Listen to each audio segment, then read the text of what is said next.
Thanks so much, Charles. Get ready, everyone. We are about to find out the price of the Republicans' health care plan. Any minute from now, the Congressional Budget Office is going to be releasing its estimates for how much this plan is going to cost, how many people will be covered or not.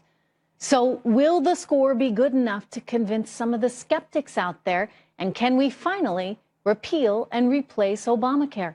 I'm Trish Regan. Welcome, everyone, to the Intelligence Report. Now, as we await here on the CBO's score for that health care plan, you get President Trump out in full force today, meeting with victims of Obamacare and promising a new health care system that will work for all Americans. Watch him here. They'll be able to pick the plan they want. They'll be able to pick the doctor they want. They'll be able to do a lot of things that the other plan was supposed to give and it never gave. We're not going to have one size fits all. Instead, we're going to be working to unleash the power of the private marketplace to let insurers come in and compete for your business. And you'll see rates go down, down, down, and you'll see plans go up, up, up. You have a lot of choices. Little market influence there. I want to go to Peter Barnes right now, who's at the White House with more on all of it. Fill us in, Peter. When can we expect this? Well, Trish, we are expecting, as you said, any moment this afternoon, this report from the Congressional Budget Office, the official accounting of it, the official scoring of it, which a lot of members of both parties, particularly some of the Republican critics, are waiting on. We are expecting it to add that the score will show that the plan will add to the deficit. That's mainly because it takes away all those Obamacare taxes that help fund Obamacare. It also is less show that some people would lose their health insurance under the plan, as perhaps the Medicaid expansion is taken back some, and the individual mandate is repealed. The president, in this listening session today with 9 patients and 2 doctors, also appeared to be trying to manage expectations about when rates for coverage might go down. Listen. Unfortunately, it takes a while to get there because you have to let that marketplace kick in. And it's going to take a little while to get there. Once it does, it's going to be a thing of beauty. I wish it didn't take a year and 2 years, but that's what's going to happen, and that's the way it works. One thing we've also been seeing, though, is administration officials saying that the CBO score, this accounting, one of the president's top advisors yesterday calling it meaningless, because the fact is that you have to get going with it, and the CBO report is not going to stop the train as far as the administration is concerned. Trish? All right. Thank you so much. Peter Barnes. Again, as Peter said, we are waiting. Any minute from now, we will get that score from the CBO. Now, Speaker of the House, Paul Ryan, is saying it is now or never, that we need to move fast. We must replace Obamacare right now if we want to save our collapsing health care system. Donald Trump says this is a starting point.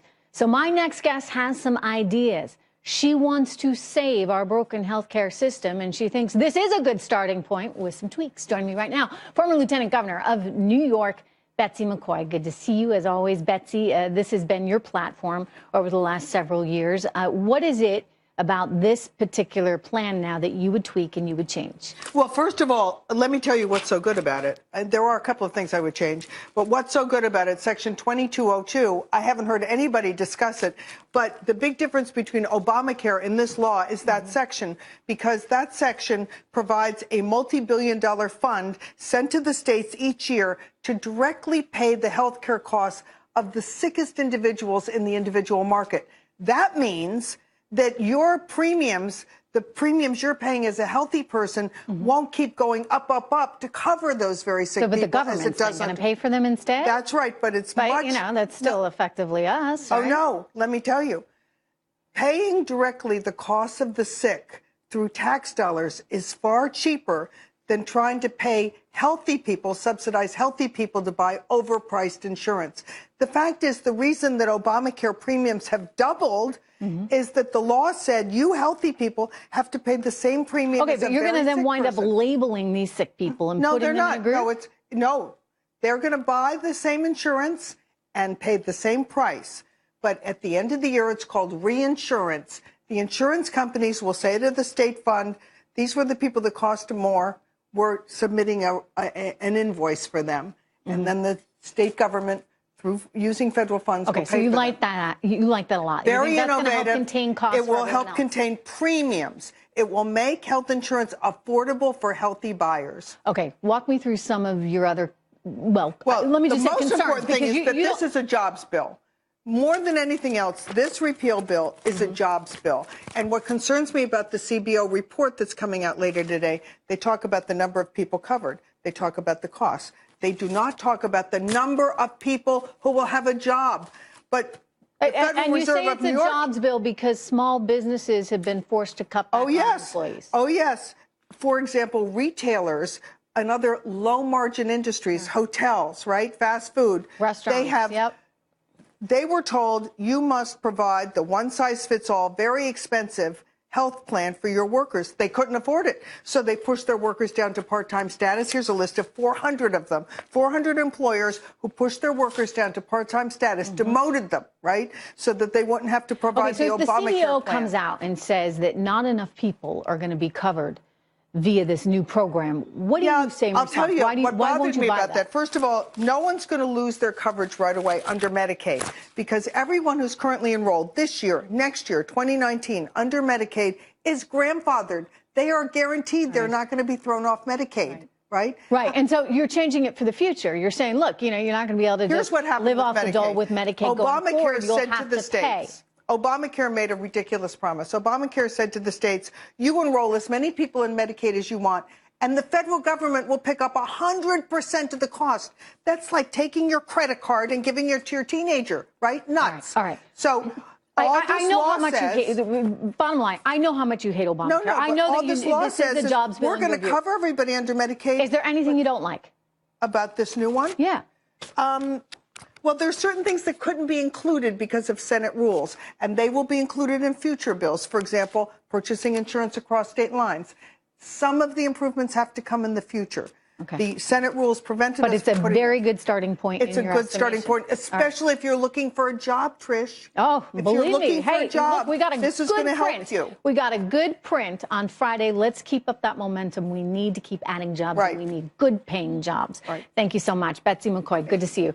All right, another big story that we're following right now. The spokesperson for Russian President Vladimir Putin is confirming the Russian ambassador met with people from Trump's campaign during the election to discuss bilateral relations.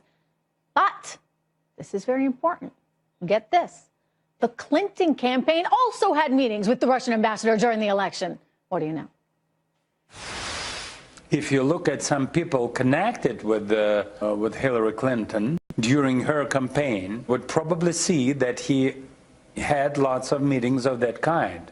But there were no meetings about electoral process. All right. So why no reporting on that? Why no outrage about Clinton's team meeting with the Russians? You know, the left went crazy when they found out former National Security Advisor Mike Flynn and Attorney General Jeff Sessions met with Russian officials. Kind of feels like a double standard here, but I guess that's what the media is all about. Joining me right now, American Majority CEO Ned Ryan and political analyst and Fox News contributor Leslie Marshall. Good to see you guys. Ned, I guess we're learning that these kinds of high-level meetings, they happen. They happen on both sides. They happen on both sides, and if you're the Democrats, boy, life comes at you fast. I mean, not only now finding out that the Hillary campaign had interaction with a Russian ambassador, it's also coming out Nancy Pelosi first denies that she met him, then there's a picture of him, Schumer saying, oh, this is terrible, there's pictures of him with Putin. You got Claire McCaskill saying, I've never met with the Russian ambassador. You go back and look at some of her tweets from 2013, all of a sudden she has met with him. You know, there's so many things going on, Trish. I mean, the Russian ambassador even sat with the Democrats during the joint address. You can barely find any coverage on that. If he had sat on the Republican side, you would think something nefarious was happening, that he would sit with the Republicans. He visited the Obama White House. Is that all because of media spin? Well, this is the thing that's I'm trying to figure out, and I would love to have this question answered. What are they trying to accomplish here? To try and prove that Trump is somehow a Russian Manchurian candidate? If so, he's a terrible Manchurian candidate with his statements on the Ukraine and Crimea in February, and then Tillerson and Pompeo and Mattis and all these very strong comments that have been made by his cabinet against Russia. So please tell me, what is the point here? What are you trying to prove? Let's let Leslie answer that question. What say you, Leslie Marshall? Well, first of all, I didn't hear specific dates and times of who was met. He said, you know, they probably met if you were to look at it. So we do need to dig deeper. 1, 2, Hillary Clinton isn't president. And if she was, there certainly would be outrage. And Ned, you know it. And then thirdly, answering your question, you know, what the concern is that we know that Russia hacked into and tampered with our electoral process. Our concern is not just for our nation and other free democratic nations. Okay, that's a big statement. But can I jump in just for a moment here, guys? This is no, but it's a big statement when you say that they hacked into our electoral process. Are you talking about hacking into John Podesta, the campaign manager for Hillary Clinton's email, or are you talking about hacking into Diebold voting machines, Leslie? Because there's a distinction here. First of all, only what is proven. And what is proven is that they hacked the Democratic side of things. Hillary Clinton lost, and it was very clear that Julian Assange and some other people did not want Hillary Clinton to be president. And so, therefore, people say, this is concerning to us as Americans. And this is not just Democrats. When you look at the polls, people want to just know the truth with regard to Russia. If you want to talk specifics, it's not just Russia. It's their annexing of the Crimean Peninsula, and specifically in the Trump administration, his former campaign worker, Paul Manafort. That was one of the first red flags. So, Ned, when you ask, what the concern is, were they saying, was anybody saying, allegedly, help us out and we'll lift those sanctions, left or right? That's a huge concern. First of all, you're having people come out say all that we're finding here is innuendo. People are saying, well, there might be. People have come back and said there is no proof, and there hasn't been any proof, and quite frankly, there will be no proof. This is all smoke with no flame. And so when people are saying, well, they manipulated the elections, I mean, that is a big statement. Yeah, sure, are there some emails that came out? Do we think it was Russia? There's still question marks about that as well. So, I mean, here's the thing, again, comes back to, Trish, what are they trying to prove? I would love to have the conversation about China. I'd love to have a conversation about Saudi Arabia. I think what they're trying to prove is they're trying to say that somehow there was some kind of backroom deal between Donald Trump and the Russians. I mean, that's where they're going with this, if you read the tea leaves.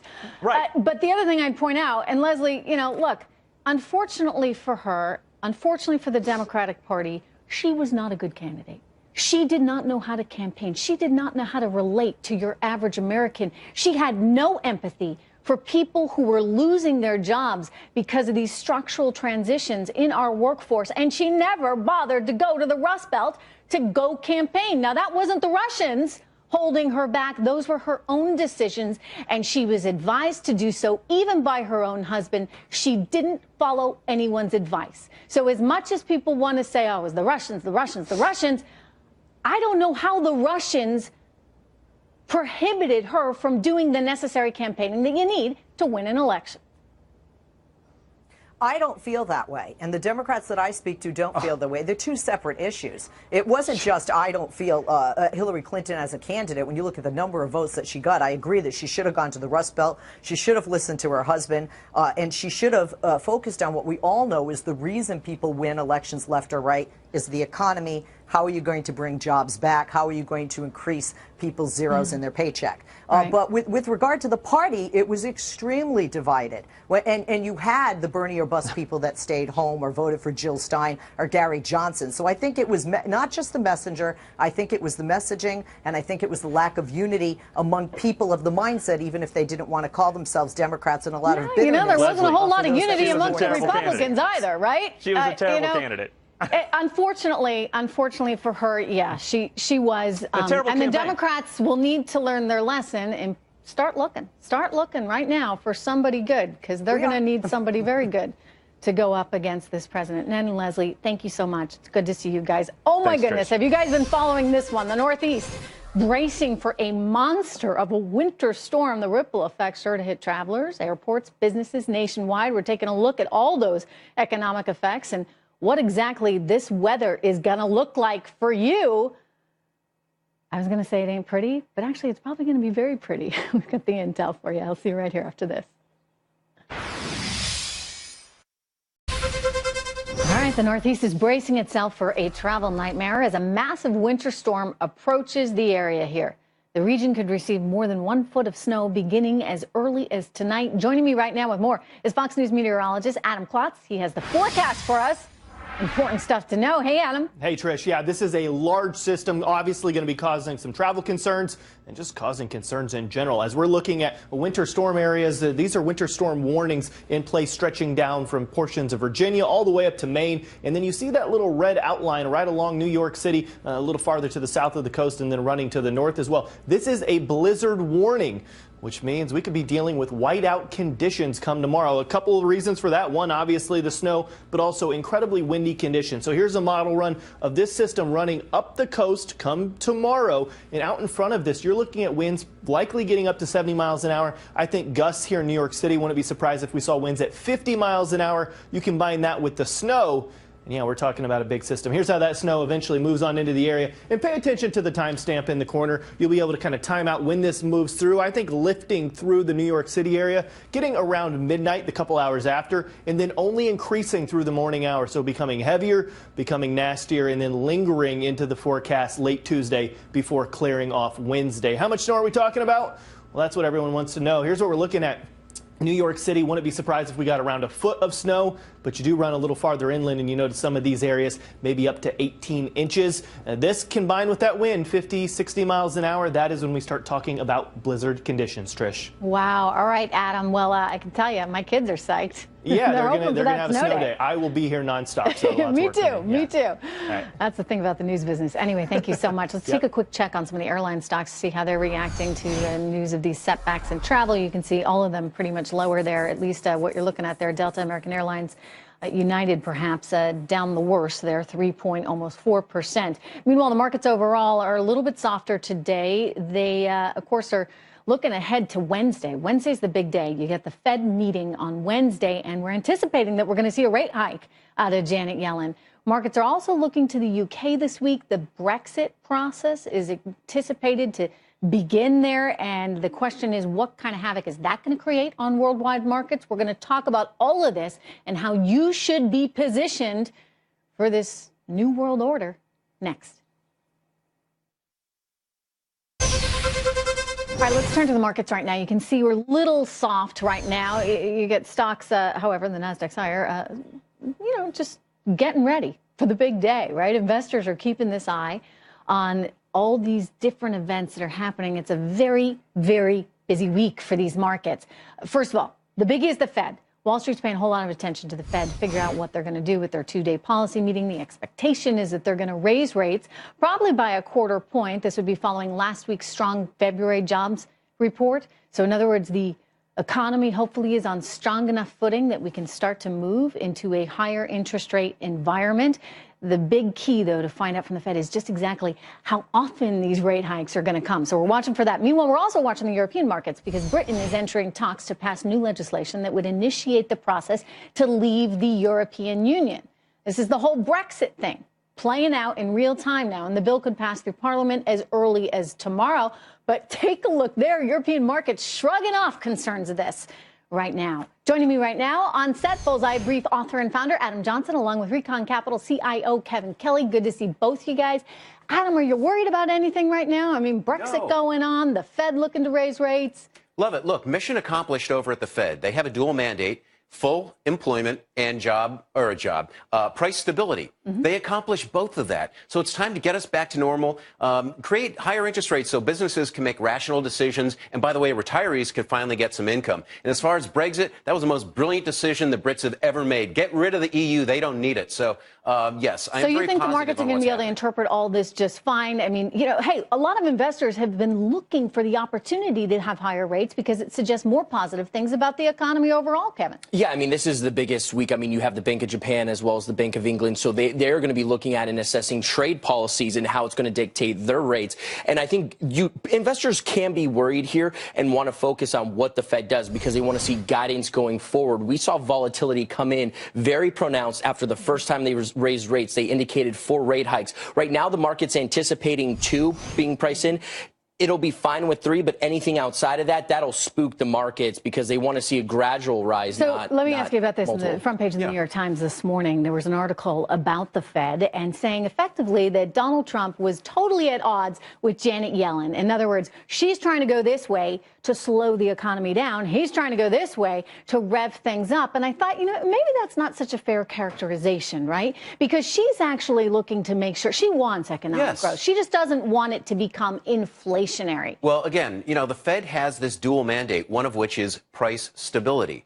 And so she wants... Again, no inflation, correct. Right? Let's keep prices sort of here. You want a little, but nothing crazy. It's slow inflation right now. It's not getting out of hand. The Fed is worried if it would get out of hand, but they're not seeing that, especially because we're seeing wages rise, but not at a great rate. And that leads to healthy inflation. So the Fed's looking at... I'm going to play devil's advocate for a second, because this piques my interest. If we're just getting a teeny bit of inflation, why does she need to move right now?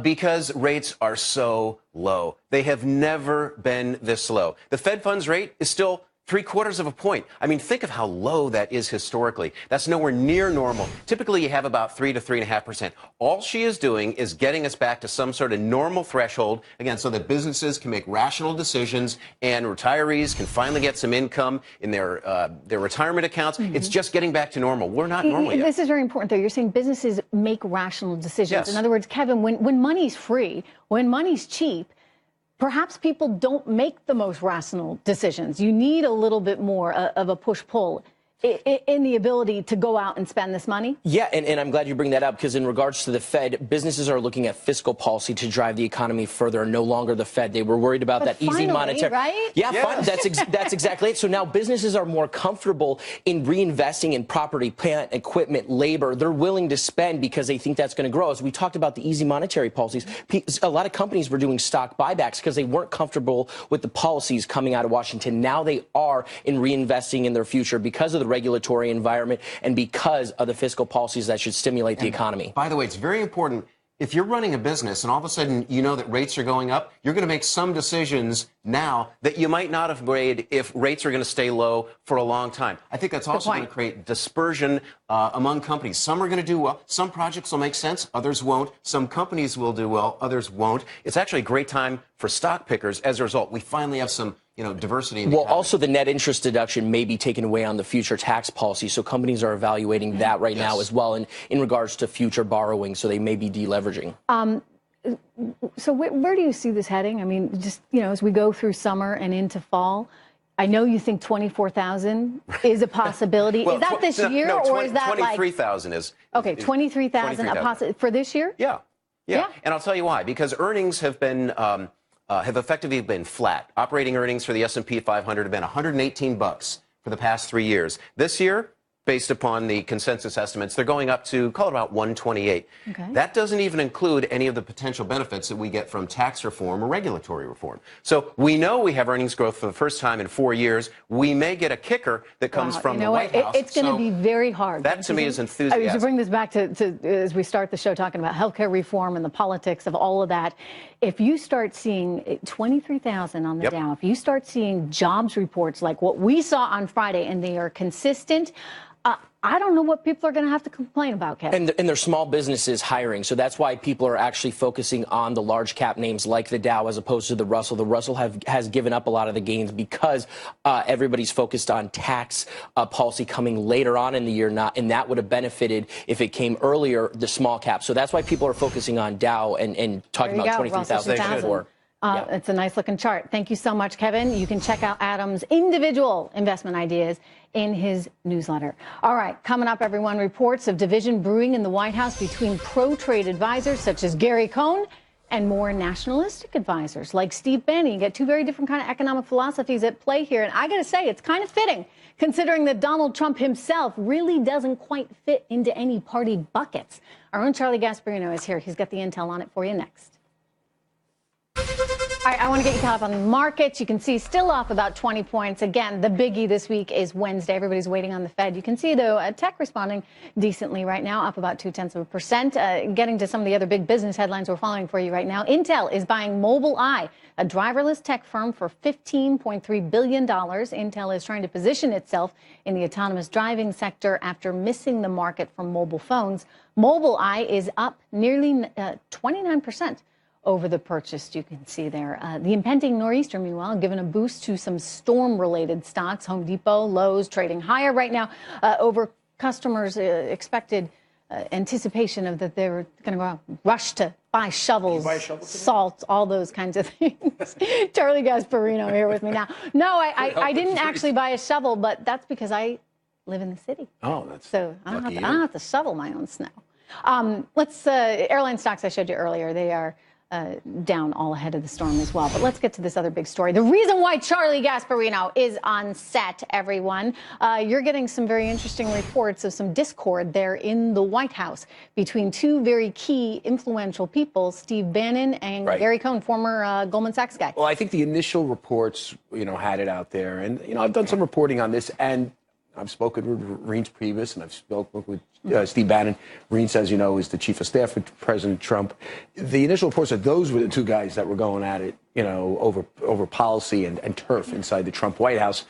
The real rift, from what I understand, is this is what sources are telling the Fox Business Network, who are close to the Trump White House, is actually one of pure economics, and it does involve Steve Bannon, but it involves Gary Cohn, the head of the NEC and the National Economic Council. Now, we should point out something about Gary Cohn.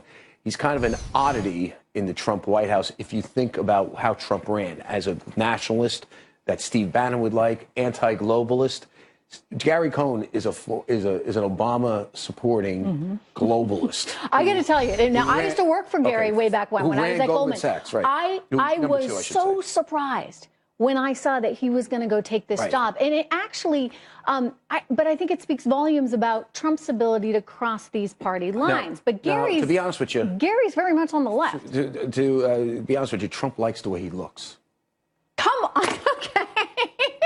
That's what he said. He looks the part. No. You know what? He's a very smart guy. Very had imposing. Top job at Goldman Sachs. Yeah, but he'd be good for Hillary Clinton. Ran fixed income. You would think previously. he'd be good for Hillary Clinton, not for Donald Trump. In any event, the battle lines are being drawn now between Bannon and Cohn, and it's over. Hey, we got some pictures, by the way. You're telling me he looks the part. Let's see some pictures of this guy. Looks like Mr. Magoo. What can I tell you? No, but the battle lines are being drawn over economic policy on several levels. There's been stories about trade. I think that's out there. Gary's a free trader. There he is. He does look like something. He's a big dude. You don't want to call him Mr. Magoo to his face. He's a free trader as opposed to Bannon, who's for more of a restrictionist America First policy. But I hear the big battle is over two things: the border adjustment tax. I think he's against it. I would suspect he would be. And Bannon is for it because he thinks it helps U.S. manufacturing. And it's over a carbon tax. From what I understand, he's for a carbon tax.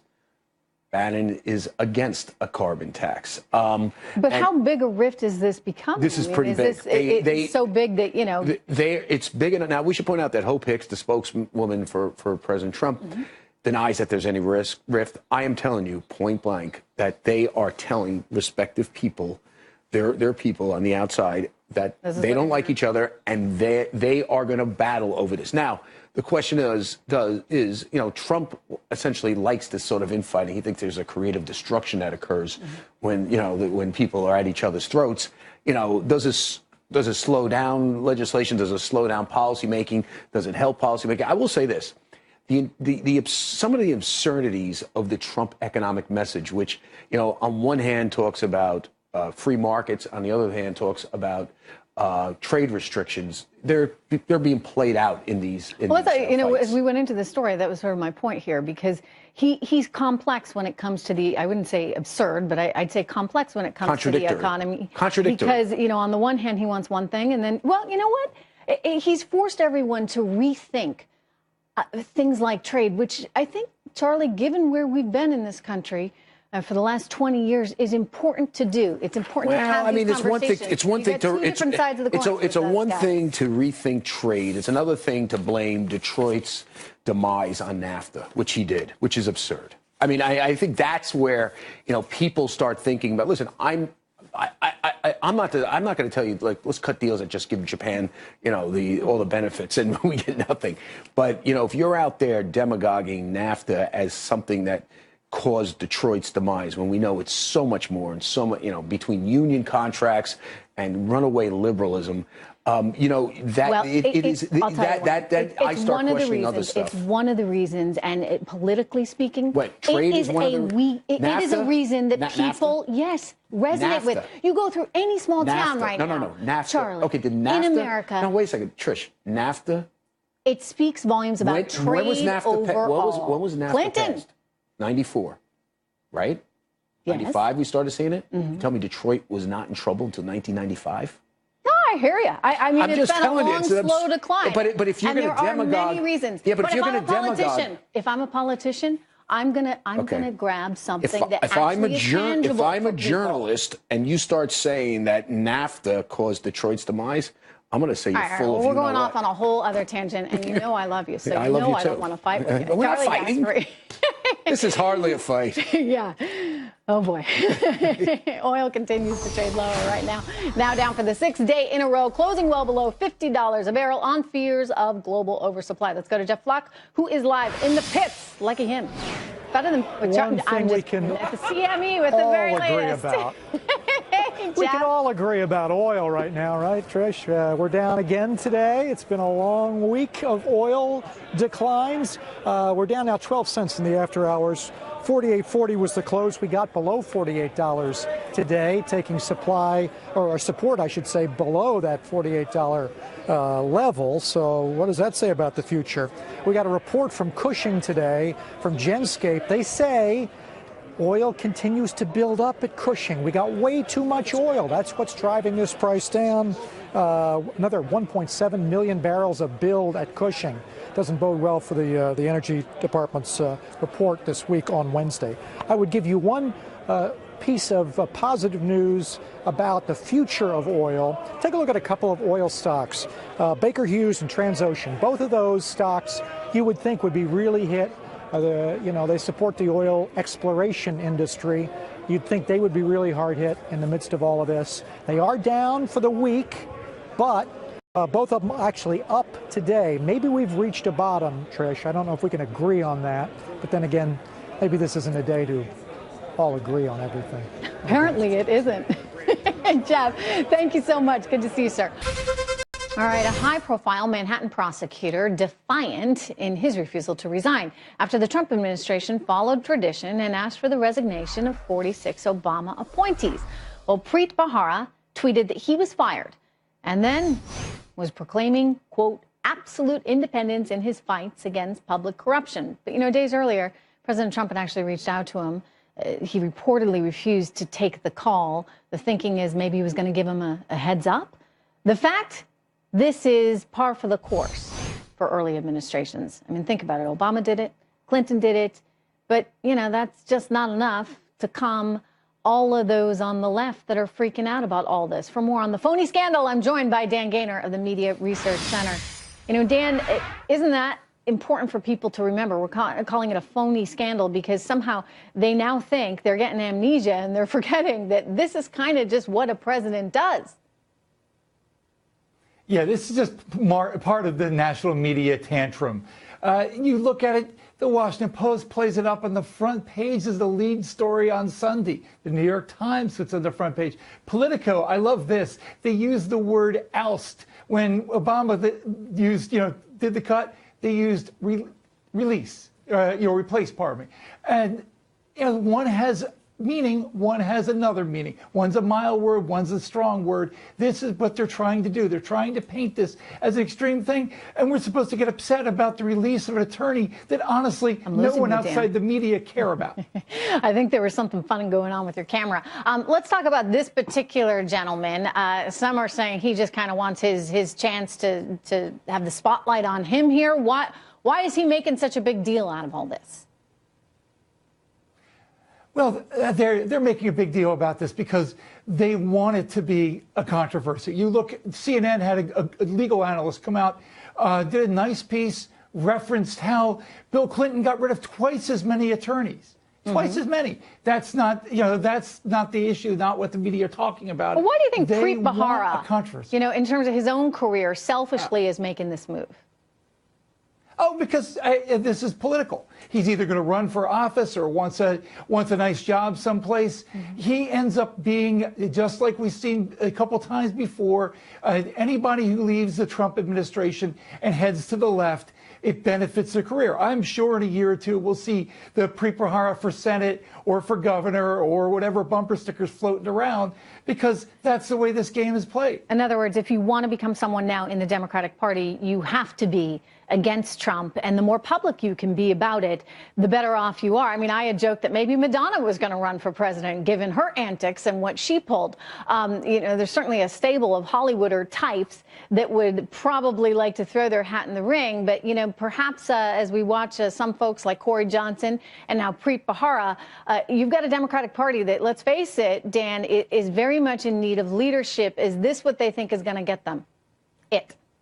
Well, this is definitely what they think. So you've seen Oprah talk about it, Cory Booker talked about, and the media want to depict it as everything is somehow nefarious. I mean, even to the point where ABC is blaming Sean Hannity and saying, Trump watched Sean Hannity, and that's how he got his idea. If they can't decide whether Trump is some sort of guy who reacts every day just by what he watches on TV, or he's Steve Bannon's puppet. So they just tell you, it's both things simultaneously, even though they're mutually exclusive. It's fascinating to watch, indeed. All right, Dan, good to see you. Thank you very much. All right, the budget, everyone, that President Trump will send to Congress this week is reportedly taking an axe to the federal government bureaucracy by slashing the federal workforce, quote, dramatically. He's making good on that promise to drain the swamp. Shouldn't we be cheering this? A little smaller government could be a good thing. We'll get all the details for you next. All right, President Trump's budget proposal is set to include cuts to the government that our country hasn't seen in 70 years. How do you like that? The budget will reportedly prioritize defense spending while dramatically reducing the size of the federal workforce. Former Deputy Assistant to President George W. Bush, Brad Blakeman, who joins me right now with some more intel on all of this. Refreshing. That's what I'm going to say. But, I'm from the live free or die state, New Hampshire, where we don't believe in allowing our government to get too big, because the thinking is, Brad, whatever government has, government will spend. So how do you go in and reverse something like this 70 years later? You empower your cabinet and sub-cabinet to get to work. There is no doubt that within 5 years, if the president continues the hiring freeze through attrition and early retirement, we can reduce the workforce by 10%. And this president, if any president, can do it because he's going to tell his people, I want to find out what works, what doesn't, remove what doesn't, and let's step on the gas on what does, and let's get the best out of the U.S. workforce. Now, what are you going to say to those who say, this economy, it's just starting to get going. You don't want to lose more jobs. You think about the D.C. area and how badly they'll be affected by that job loss within the sector. What do you respond to them with?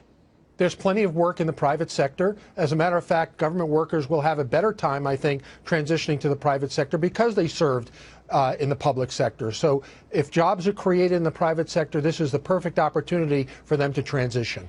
Brad, this really speaks volumes about sort of the difference, the sort of sea change that we're witnessing right now as a country.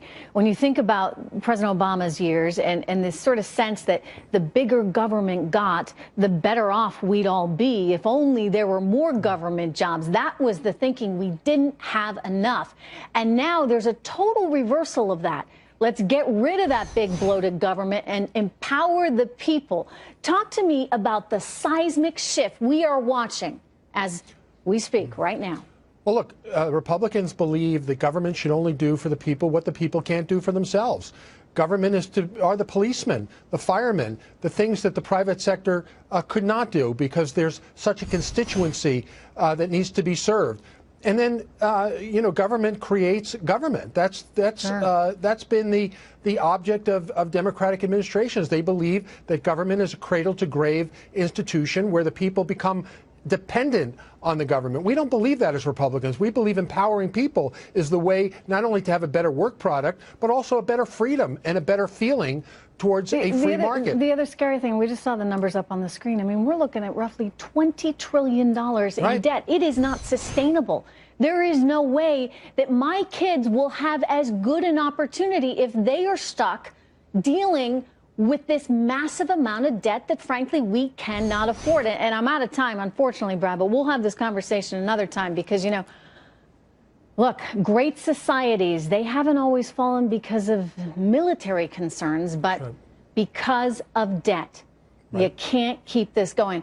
Thank you so much, Brad. Pleasure. We're going to take a quick break, and I'm going to be right back with more intel right after this.